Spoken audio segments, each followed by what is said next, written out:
নমস্কাৰ বন্ধু বান্ধৱীসকল, আজি আমি কৈলাশ পৰ্বতৰ কিছু ৰহস্যৰ বিষয়ে জানো বলক। আপোনালোকে চাই আছে KPP এণ্টাৰটেইনমেণ্ট।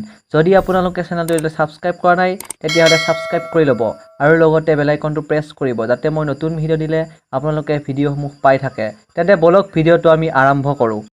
এখন পৃথিৱীত বহুতো ডাঙৰ ডাঙৰ পৰ্বতেৰে ভৰি আছে যিবোৰৰ উচ্চতা বহুত। এইবোৰত জয় কৰাটো বহুত কঠিন। পৃথিৱীত বহুতো এনেকুৱা মানুহ আছে যিবোৰে এই উচ্চ পৰ্বত কিছুমান বগাই জয় কৰিছে, কিন্তু আমাৰ পৃথিৱীত এখন পৰ্বত এনেকুৱাও আছে যিখনত আজিলৈ কোনেও যাব পৰা নাই। হয়, সেইখন কৈলাশ পৰ্বত, এখন বহুত উচ্চ আৰু ডাঙৰ পৰ্বত যিখন তিব্বতত অৱস্থিত, যিখনক ভগৱান শংকৰৰ ঘৰ বুলিও কোৱা হয়। পৃথিৱীৰ এনেকুৱা এখন পৰ্বত যিখন আজিলৈ অজয় হৈ আছে আৰু ইয়াত বগোৱাটো বহুত কঠিন। পৃথিৱীৰ বহুত পৰ্বত আৰোহীয়ে কৈলাশ পৰ্বতখনত বগাবলৈ চেষ্টা কৰিছিল, কিন্তু বাৰে বাৰে সেই পৰ্বত আৰোহীবোৰৰ হাত বিফল হ'ল আৰু তাৰে বহুকেইজন আৰোহীয়ে নিজৰ জীৱনো ত্যাগ কৰিবলগীয়া হৈছিল। কৈলাশ পৰ্বতখনত ভগৱান শিৱৰ ঘৰ আছে বুলি বহুতো মানুহে বিশ্বাস কৰাৰ লগতে বহুতো বুদ্ধিজীৱী মানুহৰ লগতে বৈজ্ঞানিকসকলেও ইয়াক স্বীকাৰ কৰে। এই পৃথিৱীৰ কৰোৰ কৰোৰ হিন্দুসকলৰ বাবে কৈলাশ পৰ্বতখন আশাৰ স্থল আৰু মানুহ দূৰ দূৰণিৰ পৰা ইয়াত যাত্ৰা কৰিবলৈ আহে।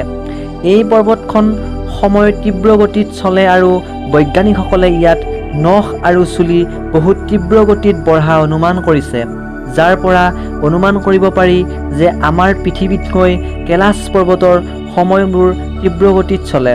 ইয়াৰ কাৰণ আজিলৈ কোনেও ধৰিব পৰা নাই। এই পৰ্বতখনৰ হিন্দু শাস্ত্ৰত এটা বেলেগ মহত্ব আছে। যেতিয়া সূৰ্যৰ ৰশ্মিবোৰ এই পৰ্বতখনত পৰে তেতিয়া ই স্বৰ্গৰ দৰে হৈ পৰে। পৃথিৱীৰ বুদ্ধিজীৱী আৰু বৈজ্ঞানিকসকলে কয় মাটিৰ কেন্দ্ৰ যদি ক'ৰবাত আছে সেয়া হ'ল কৈলাশ পৰ্বত। ভাৰতৰ বহুতো ধৰ্মগুৰুৱে কয় যে কৈলাশ পৰ্বতৰ চাৰিওদিশে এটা অলৌকিক আৰু ৰহস্যময় শক্তিৰ প্ৰভাৱ হয়, য'ত তপস্য আধ্যাত্মিক গুৰুৰ লগতে টেলিপ্ৰেটিক সম্পৰ্ক আছে। কৈলাশ পৰ্বত স্বমুখী, য'ত কম্পাছৰ কটা সমগ্ৰ দিশৰ সূচক। কৈলাশ পৰ্বতৰ পৰা সিন্ধু ব্ৰহ্মপুত্ৰকে আদি কৰি পৃথিৱীৰ চাৰিওখন বিশাল নদীৰ উদ্ভৱ হৈছে। এই নদীকেইখনে ৰহস্যময়ভাৱেৰে পৰ্বতখনক চাৰিটা ভাগত ভাগ কৰিছে। এই পৰ্বতখনত দিশসূচক কম্পাছৰ কটায়ো কাম নিদিয়া হয়। বিশেষজ্ঞসকলৰ মতে কৈলাশ পৰ্বতে চাৰিও দিশৰ মিলন হয়। যদি আপুনি কেতিয়াবা কৈলাশ পৰ্বত যায়, আপুনিও ধ্যান দি শুনিলে ডম্বৰু আৰু অমৰ শব্দ শুনিব পাৰিব। বৈজ্ঞানিকে কয় যে হয়তো এই শব্দটো বৰফ গলাৰ ফলত হ'ব পাৰে, নাইবা প্ৰকাশ আৰু ধ্বনিৰ মাজত এইদৰে সমাগম হয় আৰু অমৰ শব্দ ওলায়। এনেইতো কৈলাশ পৰ্বত বগোৱাটো কঠিন, কিন্তু 11শ শতিকাত তিব্বতৰ বৌদ্ধ যোগী মিলাৰিপাই ইয়াৰ শিখৰলৈ বগাইছিল। ৰাছিয়াৰ বৈজ্ঞানিকৰ এই ৰিপৰ্ট UN স্পেচিয়েল মেগাজিনৰ 2004 জানুৱাৰী মাহৰ শেষত প্ৰকাশিত হৈছিল। মিলাৰিপাইও এই পৰ্বতখনৰ বিষয়ে মুখ এতিয়ালৈকে খোলা নাই, যাৰ বাবে এয়াও এক ৰহস্য। পৌৰাণিক মান্যতা অনুসৰি এই পৰ্বতখনতে কুবেৰৰ নগৰ আছে, য'ত ভগৱান শিৱই জটাত ৰাখি থোৱা গংগা দেৱীক পৃথিৱীলৈ নিৰ্মল পানী হিচাপে বোৱাই দিয়ে। কৈলাশ পৰ্বতখনৰ ওপৰত স্বৰ্গ আৰু তলত মৃত্যু আছে। এই পৰ্বতখনত বহুতো সাধুৰ ধ্যানৰ স্থল মনা হয়।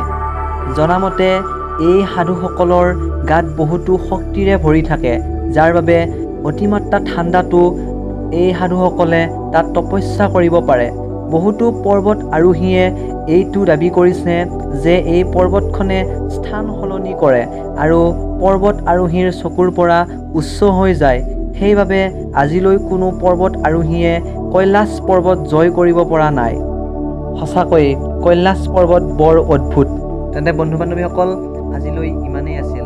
আপোনালোকে যদি ভিডিঅ'টো চাই ভাল পালে তেনেহ'লে লাইক কৰিব আৰু যিবোৰ ভুল হৈছে সেয়া কমেণ্ট কৰি জনাব।